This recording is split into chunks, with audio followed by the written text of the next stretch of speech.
Bienvenidos a El Sabor de Nuestra Historia,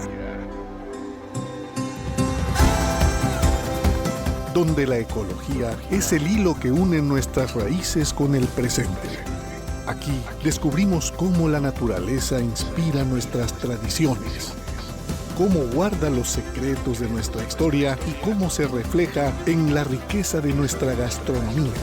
Cada aroma, cada sabor y cada costumbre nos recuerda que cuidar el planeta es también cuidar nuestra identidad.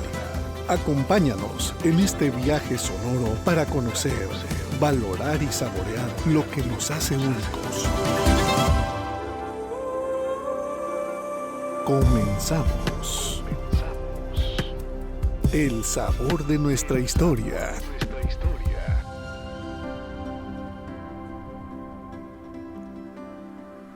Qué gusto saludarte. Estamos aquí en El Sabor de Nuestra Historia. Sé bienvenido a este programa que semana a semana te va a mostrar maravillas de nuestra península de Yucatán y eventualmente también de nuestro país y del mundo. Así que quédate con nosotros que el día de hoy te vamos a platicar sobre los cenotes. Estos son pozos profundos formados por el colapso de las rocas calizas de las cuevas subterráneas. En la península de Yucatán fueron fuente de agua dulce y lo siguen siendo y albergan una biodiversidad única. Para los mayas son portales sagrados al inframundo. ¿Alguna vez has sentido que el suelo que pisas respira? Bajo nuestros pies, en la península de Yucatán, late un laberinto de agua cristalina que ha guardado los secretos de la vida y de la muerte por milenios. Hoy no vamos a nadar en una alberca natural, vamos a descender a Xibalbá y nuevamente te doy la bienvenida al sabor de nuestra historia. Los cenotes vienen de la palabra maya tzonot, abismo. No son cuerpos de agua aislados, son afloramientos de un acuífero kárstico, es decir, la península es como un gran enorme queso gruyere de roca porosa por donde el agua fluye horizontalmente hacia el mar. Y sí, ¿cómo se formaron estos cenotes? Pues la geología nos dice que hace 66 millones de años un asteroide de 10 kilómetros de diámetro impactó en lo que hoy es la costa de Yucatán. Este evento no solo extinguió a los dinosaurios, sino que fracturó la roca caliza en forma de anillo. Y estas fracturas permitieron que, con el paso de las eras, el agua de lluvia se filtrara y disolviera la roca, creando un anillo de cenotes.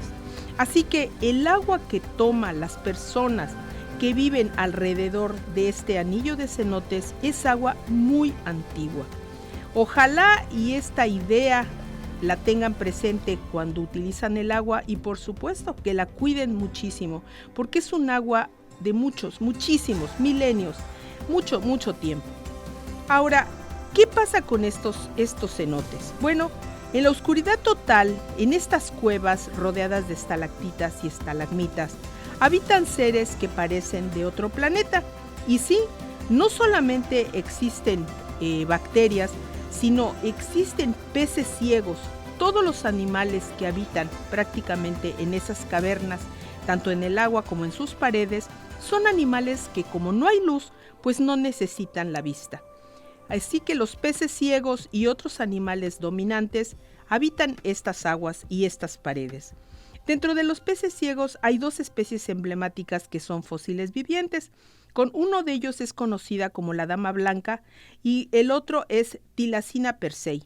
Ambos carecen de ojos y pigmentación, o sea, son blancos o transparentes, confiando en sus otros sentidos para navegar y ubicarse en ese ambiente tan profundo y oscuro.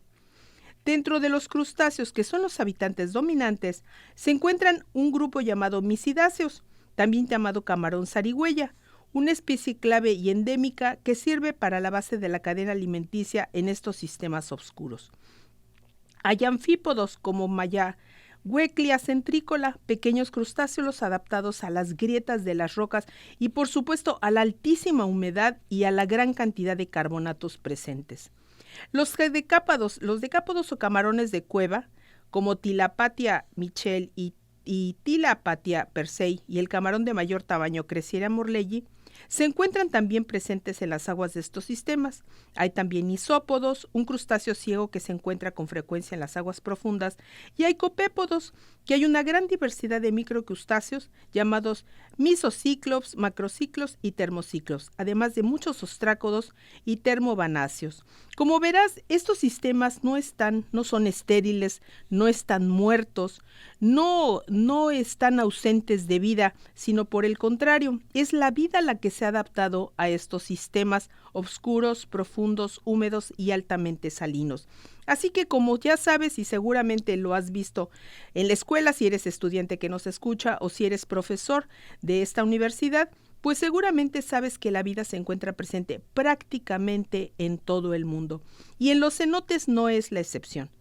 Quiero que por un momento cierres los ojos y te imagines entrando, descendiendo a una cueva en medio de la selva maya, en donde vas a entrar a uno de los sistemas, como te decía, estos sistemas de los cenotes. Y si has visitado, por ejemplo, las grutas de Iztalcumbilzunán o has ido al Oltún, pues te darás cuenta que las cuevas son inmensas y por supuesto tienen milenios de estar existiendo. El agua que se filtra pues ha dado lugar a estos cenotes o a las estalactitas, que son las que finalmente van de arriba hacia abajo, o las estalagmitas, que también crecen de abajo hacia arriba. Estos sistemas son muy ricos, son impresionantes y ¿qué crees? Los tenemos en la península de Yucatán. En Campeche los tenemos en la zona de Miguel Colorado y por supuesto pues hacia arriba, hacia el norte, hacia la parte sur de Yucatán, pues también los tenemos ahí. Y este es gran anillo de cenotes que conforma uno de los ecosistemas más impresionantes del mundo. Y sí, déjame decirte que dentro de la península de Yucatán se ha estimado que hay entre 7,000 a 8,000 cenotes. La gran extensión de bosque que afortunadamente aún prevalece ha hecho más difícil el cálculo para los estados de Campeche y particularmente de Quintana Roo. Pero dentro de estos sistemas también es importante mencionar a la plataforma de la vida, que son los microorganismos. Aunque básicamente un señor apellidado Redel se centró principalmente en la macrofauna, su trabajo sentó las bases para entender que estos animales ciegos dependen de una red todavía invisible a nosotros de microorganismos. ¿Y quiénes son estos microorganismos capaces de generar energía y otros microorganismos para que alimenten a esta cadena trófica? Pues simplemente son unas bacterias quimiosintéticas que en ausencia de luz y en las zonas más profundas y oscuras pueden generar energía a partir de la transferencia electrónica entre minerales, permitiendo la vida en ausencia de fotosíntesis. Claro, a veces también falta el oxígeno, pero eso no impide que la vida no crezca. Hay vida que crece en ausencia de oxígeno y son las comunidades anaerobias, es decir, aquellas que no utilizan oxígeno, pero pueden crecer perfectamente bien. Seguramente has tenido contacto con ellas, aunque no lo sabes, y es, por ejemplo, en el agua de los drenajes, ese olor tan horrible que a veces sale a huevo podrido, se debe precisamente a bacterias completamente anaerobias. Sus procesos los hacen en ausencia de oxígeno y generan ácido sulfídrico, que es horriblemente su olor. Así que estos también se encuentran en estos sistemas, aunque como no tienen azufre, porque el material es más rico en carbonatos, dominan las bacterias que procesan el ciclo del nitrógeno y azufre sin necesidad de oxígeno. Pero también existen microalgas. En las pequeñas zonas iluminadas de los cenotes abiertos se han encontrado cianobacterias, diatomeas y dinoflagelados que forman la base productora del ecosistema. Así que, como verás, son ecosistemas, existe el flujo de energía, de materia, en todo nivel a lo largo de toda esta cadena que alimenta y mantiene y sostiene, por supuesto, a estos sistemas sin la intervención humana. Por lo menos así fue hasta hace algunos milenios. En tiempos recientes sabemos que existe ya contaminación en estos cenotes. Existe arrojo de materia orgánica y peor aún, existe arrojo de plásticos que completamente desequilibran todo este frágil sistema de mantenimiento de la vida. Y claro, existen también personas que conscientes de esta situación los limpian continuamente, pero no olvidemos que el agua fluye horizontalmente hacia el mar, o sea, que no es nada más limpiar un cenote, sino limpiar toda la cadena, todo el camino que conduce el agua hacia el mar y evitar, por supuesto, que todos estos cenotes sean vertederos de desechos y, por supuesto, impedir a todas luces, peor aún, que las aguas negras sean volcadas, porque esto se distribuye al agua de todos los demás, contaminando, generando la presencia de bacterias que no estaban ahí, que no son deseable tenerlas y que finalmente pues pueden producir enfermedades. Y esto lo sabemos, las aguas contaminadas son generadoras de enfermedades porque finalmente una vez que llegan a las personas pueden establecerse en su sistema gástrico, pueden entrar a cualquier otra parte del cuerpo y generar patogénesis, esto es, enfermedad. Así que tenlo muy presente si vives cerca de estas zonas de cenotes, si nos escuchas cerca donde conoces que haya uno y bueno, si los conoces, si los disfrutas, pues también visítalos, lleva tu basura, sácala de ahí si la generas, no dejes absolutamente nada para que puedan estos sistemas mantenerse tal cual. Ahora, es muy importante también saber las publicaciones que existen sobre el tema. Fíjate que yo te voy a recomendar que busques un pequeño libro, una revista muy conocida que se llama Arqueología Mexicana, en donde dedicaron en el volumen 14, número 83, dedicaron todo un número a los cenotes en el área maya. Y por supuesto hablan de los cementerios acuáticos, hablan del cenote sagrado de Chichén Itzá, los cenotes en la actualidad y hay una guía de viajeros.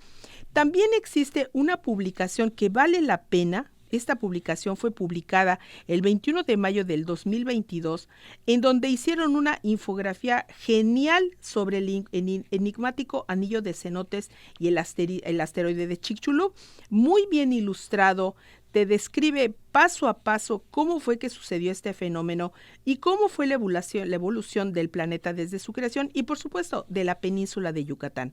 Así que vale la pena que también, si quieres saber más del tema, te vayas documentando y lo incorpores a tu conocimiento general, porque finalmente estamos en la península de Yucatán, que alberga estos sistemas maravillosos, no precisamente únicos, pero sí abundantes en esta región. Algunos que son extraordinariamente buenos, pero cuevas subterráneas hay muchas en el mundo, anillos de cenotes solamente en la península. Así que te invito a que mantengas esta información y ya si quieres saber más sobre esto, bueno, te recomiendo también que consultes el libro de Miguel Antochiv, que es Cenotes y Grutas de Yucatán, que viene tanto en español como en inglés, en donde te vas a maravillar de toda la investigación y conocimiento que se ha hecho sobre esto. Así que ya lo sabes, no solamente la vida crece en el suelo, en la hierba, en las plantas, en el aire, en el agua. También está en estos ecosistemas, es decir, en aquellos lugares donde exista transferencia de materia y energía, puede haber también vida. Y la vida se extiende con todas sus modalidades, con todas sus variedades en los diferentes ambientes y microambientes que existen en estos sistemas. Si existe oxígeno, existen un tipo de organismos.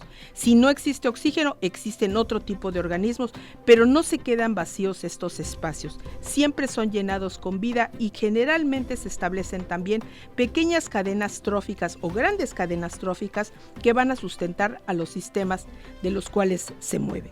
Soy María Rosano Hernández y te doy la bienvenida y nos vamos al primer corte aquí en El Sabor de Nuestra Historia.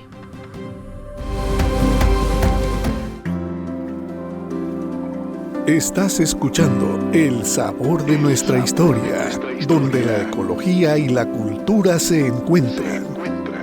Continuamos.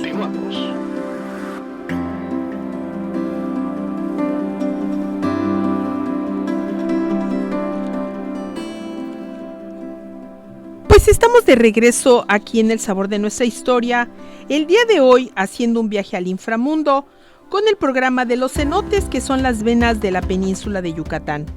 Y sí, los cenotes no solamente es agua, son laboratorios de la evolución donde la dama blanca, un pez ciego y diminutos camarones transparentes como el Antromisis han vivido aislados del mundo exterior por millones de años, recordándonos la increíble capacidad de la vida para prosperar aún en la oscuridad. Tenlo presente, tenlo muy presente. Ahora, en este segmento, fíjate que vamos a platicar sobre lo que son las historias y tradiciones, pero particularmente la arqueología ligada a los cenotes. Dentro del umbral de lo sagrado, el Xibalbá, para la cosmogonía maya, era el portal al inframundo. Los cenotes eran la entrada a ese inframundo. Pero cuidado, no es el infierno cristiano de castigo, sino era un lugar de regeneración donde residían los ancestros y los dioses de la lluvia. Es el vientre de la tierra. Hay mucho escrito sobre esta arqueología, sobre estos datos, sobre esta cosmogonía de los mayas y su respeto hacia la naturaleza. Dentro de los mitos contra la realidad, por años se creyó que solo se sacrificaban doncellas, por ejemplo, en el cenote sagrado de Chichén Itzá. La arqueología subacuática moderna ha desmentido esto. No solamente se han encontrado mujeres, sino se han recuperado restos de hombres, mujeres de diversas edades y sobre todo niños asociados al dios Cha'ak. Además, se han hallado piezas de jade, oro y objetos de madera, increíblemente preservados por siglos, que eran ofrendas para asegurar la fertilidad y la lluvia. El ritual del Cha'ak, esta conexión sigue viva. En las milpas, los campesinos realizan la ceremonia del Cha'ak, donde se invoca a las deidades de los 4 rumbos. Antes de entrar a un cenote o tomar su agua, se pide permiso a los guardianes espirituales para no romper el equilibrio energético del lugar. Y esto es muy importante que lo tomes en cuenta. Aún no siendo creyente de estas tradiciones o de estas costumbres, debes ser muy respetuoso del lugar que visitas.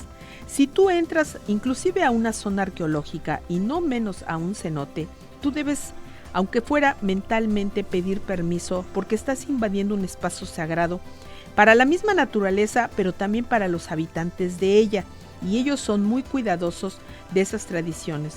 Por supuesto, tienes que hacerlo, aunque pues sí, no seas creyente, porque es una forma de manifestar respeto, no solamente a las personas, sino también al lugar. Y esto te lo platico porque hay una gruta muy famosa en el municipio de Jopelchen, que es la gruta de Iztaccumbil-Xunán. Es una gruta, por supuesto, milenaria. Es una gruta en la cual los primeros descubridores, los primeros exploradores de la península, que fueron ingleses, estuvieron en la península, estuvieron documentando pues cómo se vivía en este mundo, en América, y eran pues sí exploraciones, expediciones que se hacían del viejo mundo. Al principio era por curiosidad naturalista, pero también tuvo que ver mucho el saqueo. En esa época el traerse piezas, artesanía, no era entonces artesanía, sino cualquier cosa que representara ese estado de las comunidades que vivían en ese mundo totalmente ajeno al viejo mundo, es decir, entrar en un territorio selvático, era toda una aventura, y se podían traer piezas de ahí, pues lo hacían, lo saqueaban, con la venia de las autoridades, a veces que ni se enteraban de lo que se llevaban. Y no solamente esto sucedió en México, sabemos, se realizó, por ejemplo, en Asia, Camboya, Vietnam, donde piezas completas se las llevaban al viejo mundo. Pero también sucedió en Egipto, y lo sabemos, creo que es lo más conocido, lo más documentado, donde gran parte de todo lo que se generó en ese periodo milenario de la civilización egipcia, pues muchas de esas piezas fueron a parar, ahora están en grandes museos, en museos británicos, por ejemplo, en el Museo Británico. Pero sí, también es cierto que mucho de eso cayó en buenas manos y se preservó, porque de otro modo se hubiera terminado, se hubiera deteriorado. Y sí es el caso particular de muchas momias que todavía se preservaron y se mantuvieron en buenas condiciones y lo siguen todavía así. Lo mismo, pues muchos de sus ofrendas mortuorias, pues también una gran parte se preservó, y por eso conocemos el legado de lo que ellos tenían. Y en el caso de México, pues obviamente no fue la excepción, solamente que era un poco menos conocido, estaban más lejos, y trasladar las piezas pues no era nada sencillo sacarlas de la selva. En el caso de Iztaccumbil-Xunán, se sabe que era un cenote muy, muy profundo, que además era fuente de abastecimiento de agua, es decir, las personas que habitaban alrededor de esta zona entraban, bajaban una gran cantidad de escalones, llenaban sus cántaros y cargándolos subían para abastecerse de agua. Esto lo vieron los exploradores, los expedicionarios que llegaron en esa época y lo empezaron a documentar. Yo te recomiendo que consigas esta publicación que se llama Leyendas y Tradiciones Campechanas de un periódico de 1938 que se llamó Aquimpech. En abril de 1938, en el año 2, número 14, se hizo la publicación y una descripción de la leyenda de Iztaccumbil-Xunán. Entonces, básicamente, pues es una historia de amor, pero relata cómo en Bolonchén de Rejón estaba este grandísimo cenote que era tan importante para las comunidades pues que vivían cercanamente a ellas. Y no solo eso, fíjate que además da un poema por José Felipe Castellot, en el cual nada más te voy a leer la primera estrofa, porque son básicamente 8, y dice: inmenso boquerón forma la entrada que conduce al abismo entenebrido, y del antro del fantástico vaído abruma el pensamiento y la mirada. La luz, como miedosa o asustada, huye del fondo, inescrutable nido, donde natura pródiga esculpido, creación por el artista no soñada. Culebreando en el abrupto suelo, desciende la sombría escalinata, que busca el fondo con siniestro anhelo. Nupcia de abismo con la sombra ingrata, y en el dombo el vapor semeja el cielo, donde el sol sus guedejas desbarata. Esto son básicamente 8 estrofas en el mismo tenor de un poema pues muy de la época, un poema rimado, en donde pues describe básicamente la belleza de este precioso cenote. Pero también hay publicaciones sobre el cenote sagrado de Chichén Itzá, y esto probablemente te interese porque no solamente es la parte, digamos, morbosa de qué cosa cayó, a quién echaban, por qué lo hacían, sino conocer exactamente cuáles eran las razones y principalmente conocer a través de esas ofrendas cuál era el estado del arte que tenía Chichén Itzá en la época en lo que estas personas y estas ofrendas fueron arrojadas a este cenote. Por ejemplo, un gran explorador campechano que es Román Piña Chan tiene en una fotografía cráneos, mandíbulas y muchos materiales arqueológicos extraídos del cenote sagrado de Chichén Itzá. De hecho, existe un gran libro sobre esto. Existe un libro creo que es la editorial Dante, no estoy muy segura, en donde un libro completo se dedicó a todo el antecedente, la parte histórica y luego la parte realmente de ciencia y tecnología también que se requirió para poder entrar y remover y extraer esas piezas en diferentes capas que reflejaban diferentes historias en diferentes tiempos. El sacrificio humano asociado con los cenotes fue una práctica cultural con una prolongada duración en Yucatán. En documentos históricos se registran diferentes formas de sacrificios rituales en estos cuerpos de agua característicos. Es interesante que el 93% de los sacrificios mencionados en los documentos de Sotuta y Omunjo Cabá se realizó la extracción del corazón y que 79% se depositó en algún cenote. En esos documentos se mencionan víctimas predominantemente entre los 6 y 12 años, así como adultos masculinos jóvenes. Los estudios indican que la muestra esquelética procedente del cenote sagrado de Chichén Itzá coincide con los grupos de edad y sexo de los individuos descritos en esas crónicas. El estudio de las fuentes históricas, aunado a la iconografía y la evidencia arqueológica, revela que en la sociedad maya antigua los sacrificios humanos tenían características particulares relacionadas con el contexto físico y el tiempo en que tuvieron lugar. Durante los periodos clásico y posclásico, las representaciones iconográficas del sacrificio humano y violencia en el momento de la muerte aumentaron en las tierras mayas del norte. Un ejemplo claro de esto se encuentra en Chichén Itzá, en las fuentes etnohistóricas que describen con detalle los sacrificios humanos asociados a su principal cenote. Y claro, el cenote de Chichén Itzá pues estaba ligado a la gran ciudad, así que no es sorprendente que ellos hayan utilizado a este cenote como un receptáculo de ofrendas precisamente para lograr que se lograran las lluvias y se lograran buenas cosechas.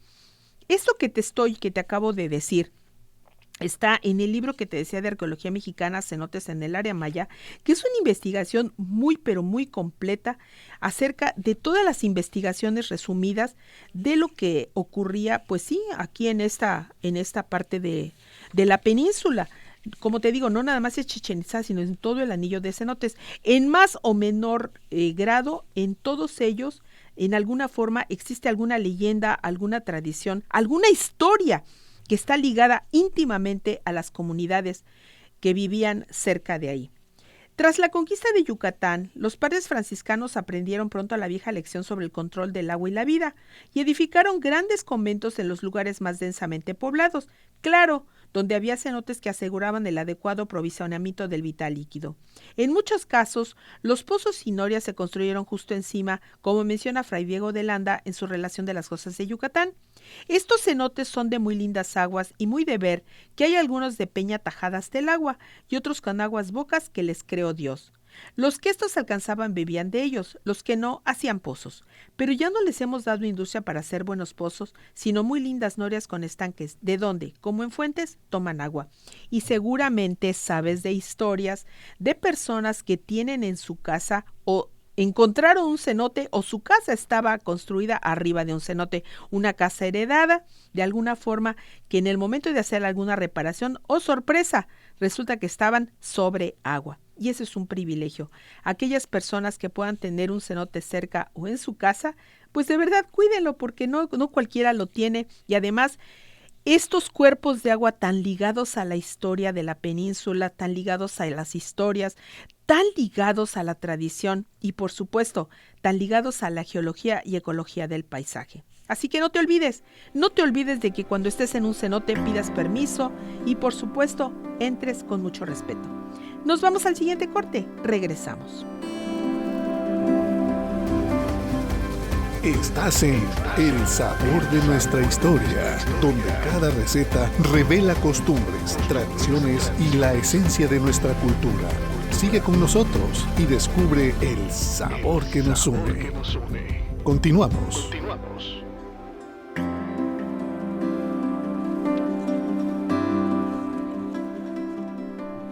Pues estamos de regreso aquí en El Sabor de Nuestra Historia, en esta tu casa Radio Delfín, del 88.9 de FM. Y te reitero, si quieres mandarnos algún comentario sobre este programa, sobre alguna idea de algún tema que te gustaría que tratamos, por favor escríbenos por WhatsApp al número 938-109-2233. Y si eres profesor, si eres maestro y deseas que vayamos y te visitemos y te hablemos de los cenotes en tu salón, en tu casa, en tu empresa, en cualquier lugar, lo que estamos haciendo pues es divulgación. Así que mientras más nos inviten, más tenemos oportunidad de hacer llegar esta información a las personas interesadas y con ello crear una comunidad consciente del cuidado que requieren nuestros ecosistemas. Reitero, soy María Rosano y mi número es el 938-109-2233 para que hagas llegar tus comentarios y por supuesto todo aquello que desees saber sobre los temas que tratamos en estos programas. Ahora voy a platicarte acerca de datos curiosos sobre los cenotes. Como te decía al principio, los cenotes son cápsulas del tiempo. Si tú buceas o lo has hecho en un cenote, verás que hay una capa que parece neblina o aceite, y esto se llama haloclina, el punto exacto donde el agua dulce, menos densa, flota sobre el agua salada que entra desde el mar. Y esto sucede porque acuérdate que los cenotes van en ruta, el agua va en ruta hacia el mar. Así que hay temporadas en las que entra agua de mar y hay temporadas cuando hay muchas lluvias donde el agua sale hacia el mar. Y esto crea un equilibrio perfecto para que organismos que son salobres puedan vivir perfectamente en estas condiciones de no tanta sal y no tanto del agua dulce.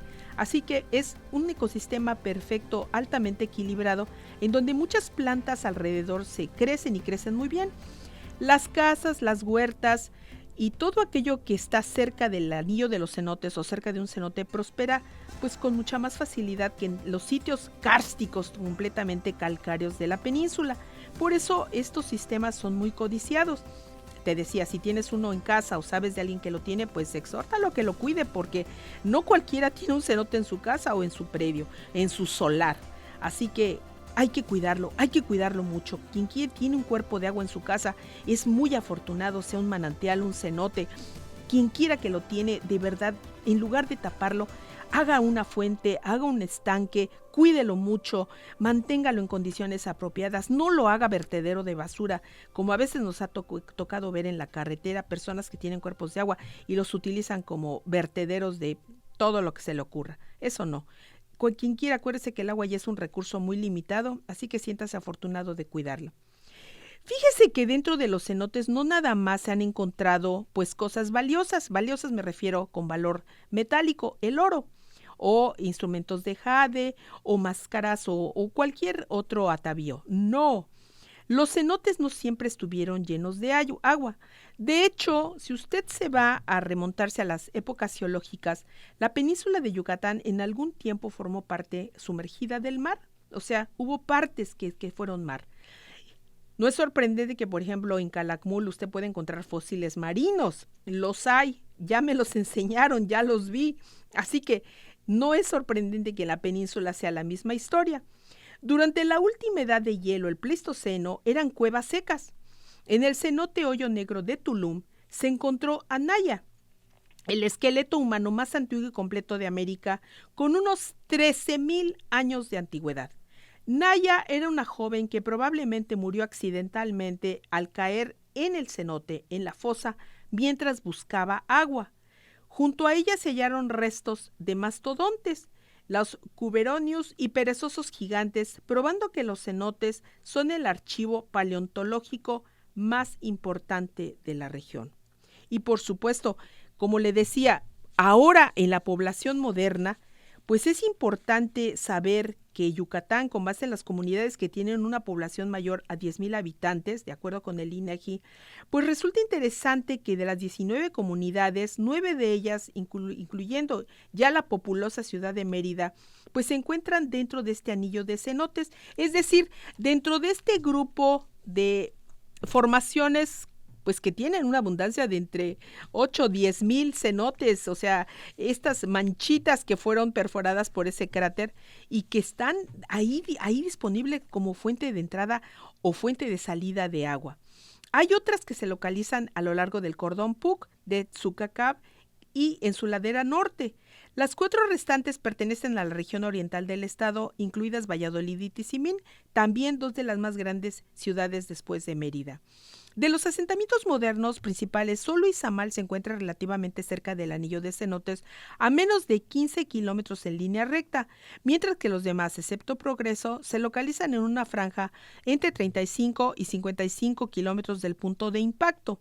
La ubicación de las poblaciones a lo largo de la falla de Ticul es muy clara. Su posición obedece a razones relacionadas con su productividad agrícola y la distancia regular entre estos asentamientos indica que la distribución de los recursos era semejante y que podían acceder con mucha facilidad a la parte baja de la lista, con menos de 10,000 pobladores que se encuentran en Muná y Xcuscab, mientras en Mascanú y Peto, en los extremos de la falla, están en un nivel intermedio.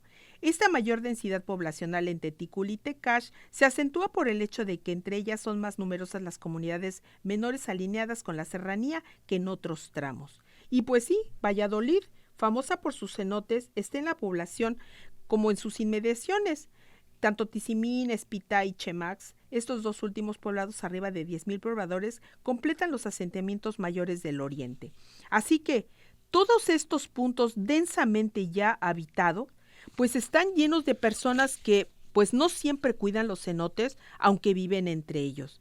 De los 5 asentamientos arqueológicos de mayor rango de finales del Clásico en Yucatán, ninguno se ubica directamente en la franja del anillo de cenotes. Solo Izamal está a corta distancia y tiene un sacbé que conducía al área del anillo. Chichén Itzá y Sibilchaltún tienen cenotes abiertos en el área central del sitio. Ekbalam, los cenotes están a cierta distancia del centro y su ubicación parece más bien corresponder al control de las numerosas rejolladas en su vecindad inmediata. Cabe mencionar que existe también cuerpos de agua llamadas aguadas y jaltunes o chultunes, que permitieron a sus habitantes ahorrarse los viajes diarios a menos que sufrieran una sequía prolongada. Y muchos de estos, por ejemplo, los jaltunes fueron hechos a mano, excavados porque eran reservorios de agua en un territorio donde prácticamente el agua superficial era inexistente. Los mayas construyeron también sus reservorios de agua. De hecho, déjeme comentarle que en la región de Calakmul son muy importantes estos jaltunes. Existen estratégicamente ubicados. Calakmul fue una ciudad-estado que obviamente tuvo que dar de comer y alimentar, pues se estima a más de 20,000 personas. Era una ciudad enorme, que además estaba muy cerca de otros centros, igualmente ciudades-estado, ya en territorio guatemalteco, como es la zona de Mirador y la más conocida, que es Tikal. Aunque estuvieron en gran rivalidad, pues sí compartieron recursos, porque recuerde usted que jaguares, plantas, pues no conocen fronteras y además se combinan porque comparten un territorio muy, muy parecido, que es la selva baja. Así que básicamente, pues sí, tenían que compartir estos recursos, y el agua que escaseaba, pues tenía que ser almacenada para poder saciar la sed de estas personas. A pesar de que el agua estaba disponible de manera subterránea, pues sacarla no era fácil. Imagínese nada más estar sacando cubetas de agua de una profundidad de 10 metros, pues el riesgo de caída, un resbalón, pues era mucho. Y no existían las bombas, aunque sí existían, pues había gente ingeniosa que se las tuvo que haber ideado para poder sacar el agua con el menor esfuerzo posible, pero no siempre eso era factible. Había muchas posibilidades de que la gente accidentalmente cayera y sufriera accidentes al caer de cabeza, no sé, buscando el agua, y tuviera otras maneras de causarse heridas graves. Las extensiones territoriales que pudieron ocupar las unidades políticas más poderosas parecen no haber estado diseñadas para controlar el anillo de cenotes. Más bien pareciera que el anillo pudo funcionar como frontera, especialmente en el extremo noreste entre Silam y Panabá. Esta idea se refuerza con el hecho de que las marcas cerámicas en Semé y Sibilchaltún parecen haber tenido su límite en la cercanía de los anillos en su lado noroeste y suroeste respectivamente. La distribución y densidad de los asentamientos arqueológicos sugiere que hubo otros factores, además de los cenotes, que motivaron su fundación y desarrollo. Parece claro que en el área delimitada por el anillo de celotes, el acceso del acuífero por medio de pozos tipo Cheen fue relativamente fácil. Sin embargo, a simple vista se han distinguido dos tendencias. El área cercana a la costa carece prácticamente de sitios y la densidad decrece notablemente en la franja comprendida entre el anillo y unos 30 kilómetros hacia el interior, aunque no está marcadamente en el lado noroeste, que ha sido objeto de un reconocimiento intensivo, como en el sur y en el noreste. Así que, ¿cómo la ve? Cuando usted tenga oportunidad de visitar estas comunidades cercanas, pues a Mérida, cuando vaya a Jomún, cuando vaya al mismo Jují, a todas estas zonas donde ahora desafortunadamente también sabemos se están instalando granjas de cerdos y de pollos que están tirando todo a estos cuerpos de agua. Pues reconsidérelo. Es bueno para visitar, pero también para exhortar a las personas a que cuiden y defiendan lo que es suyo. Recuerde usted, estamos aquí en El Sabor de Nuestra Historia y estamos aprendiendo que un cenote no es una alberca pública ni un sitio de recreo desechable, es el sistema circulatorio de nuestra tierra. Y una vez que termines este programa, cuando veas un cenote, no solamente veas agua para refrescarte, ve un santuario antiguo que guarda tu historia y tu futuro. Cuidar un cenote es cuidar el agua, que es como la sangre que corre por debajo del suelo de la península. Nos vamos al corte y regresamos. Estás escuchando El Sabor de Nuestra Historia, donde la ecología y la cultura se encuentran. Continuamos.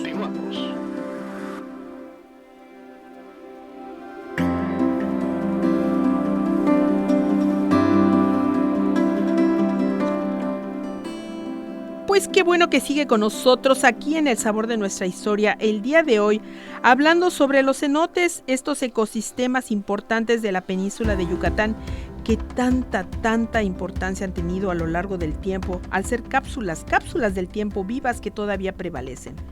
Así que en este último corte, de lo que te voy a hablar es de su papel en la gastronomía y la medicina. Aunque no lo creas, el tener estos sistemas milenarios pues han sido utilizados por las diversas comunidades en diversos tiempos para diversos usos. Y por supuesto, el agua de los cenotes tiene importancia no solamente en la cocina, sino también en la medicina. Antes de los sistemas modernos, el pozo o cenote era el corazón del hogar. El agua del cenote lo sabían los mayas, que es rica en minerales, y esta dureza del agua era clave para la nixtamalización. Efectivamente, el maíz, que fue tan importante para los mayas y lo sigue siendo para nosotros, pues era una manera de ya tener el carbonato necesario para nixtamalizarlo y hacerlo mucho más digerible y por supuesto mucho más nutritivo. El maíz cocido con esta agua de cenote adquiría una consistencia única para el atole, para los diferentes atoles y para los isguajes. Recordemos que las tortillas como tales no se consumían por los mayas, sino era una variedad mucho más pequeña, mucho más fina, más acompañada, llamados isguajes.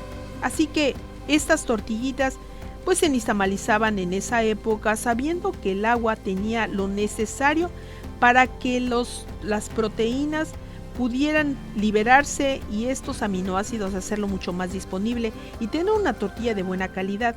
Digo tortilla porque eran los isguajes, que eran los que comían los mayas, y por supuesto pues no tenían que andarle echando cal.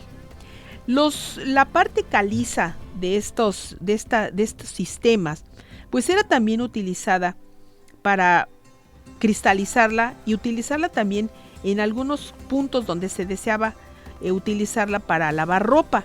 Entonces también era necesario cristalizar, hervir esta agua de cenote y hacer que todos esos carbonatos, como los que vemos que se nos quedan en nuestros tinacos, pues igual quedaran, pero de forma mucho más pura. ¿Por qué razón? Pues porque eran realmente carbonatos minerales formados desde las entrañas de la tierra. El balché, esta bebida ritual fermentada con la corteza del árbol del mismo nombre, requiere y requería desde entonces utilizar agua virgen de cenote o de las cuevas. ¿Y a qué se refiere esto de agua virgen? Pues era un agua donde no había llegado la luz del sol, considerada pura y digna de los dioses. Era un agua que evidentemente no estaba contaminada, era un agua filtrada a través de milenios, desde las estalactitas que caían hacia este cuerpo de agua y ahí quedaba pues depositada por muchísimo tiempo y era lo que se utilizaba para ofrendarlo pues a los dioses mayas. El hecho de estar en una puerta de entrada hacia lo que era el mundo subterráneo pues ya le daba una santidad al sitio y esto pues no era, había cenotes que no entraba cualquier persona, sino simplemente los jimenes, los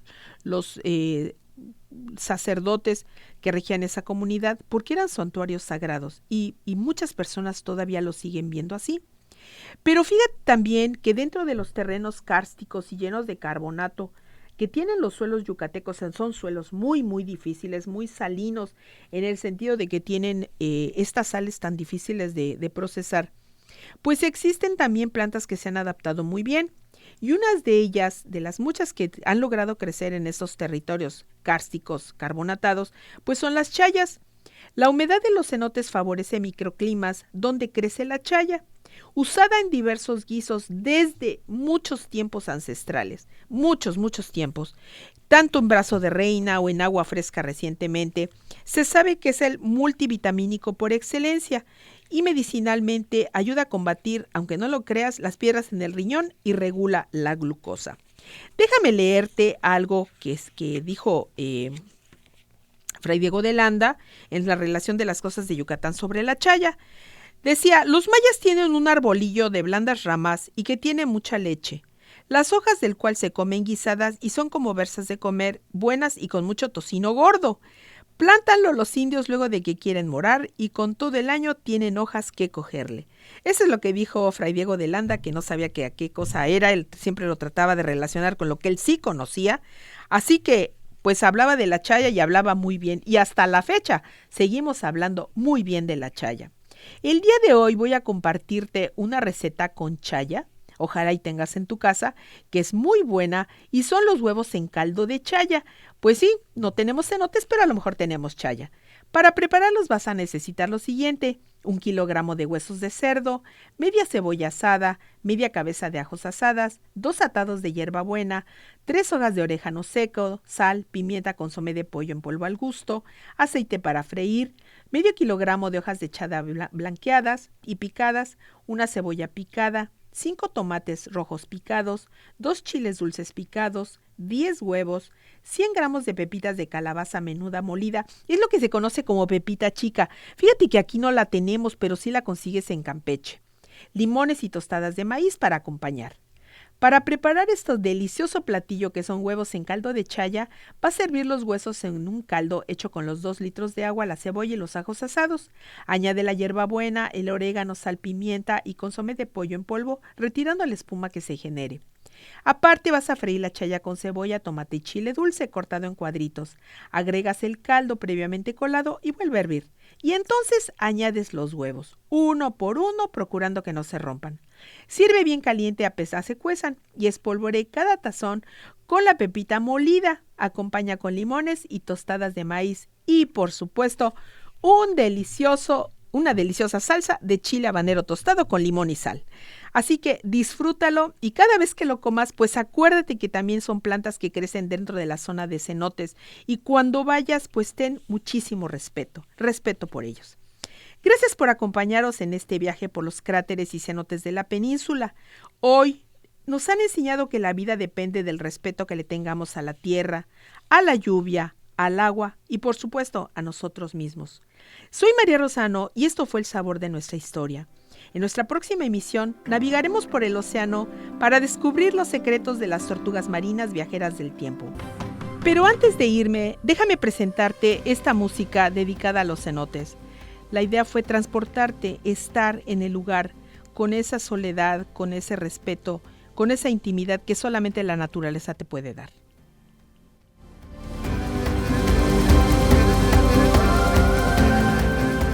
Los cenotes son pozos calizos profundos, portales de entrada al inframundo y fuente de agua dulce.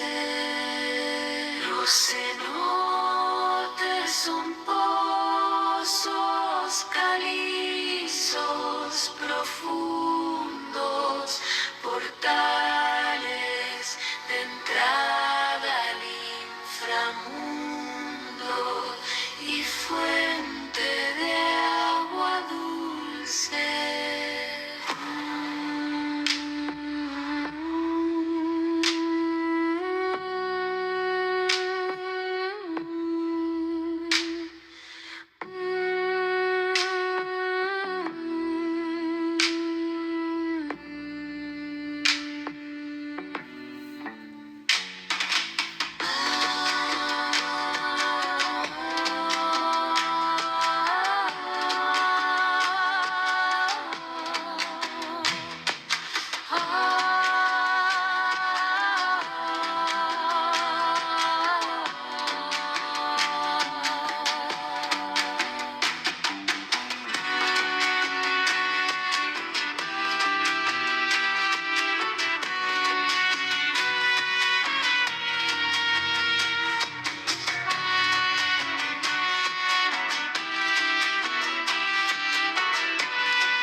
Llegamos al final de este recorrido por la ecología. Las tradiciones y los sabores que nos conectan con nuestra historia. Recuerda que cada acción para cuidar el planeta es también un gesto para preservar nuestra identidad. Gracias por acompañarnos en El Sabor de Nuestra Historia.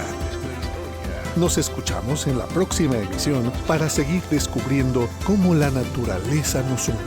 Hasta pronto.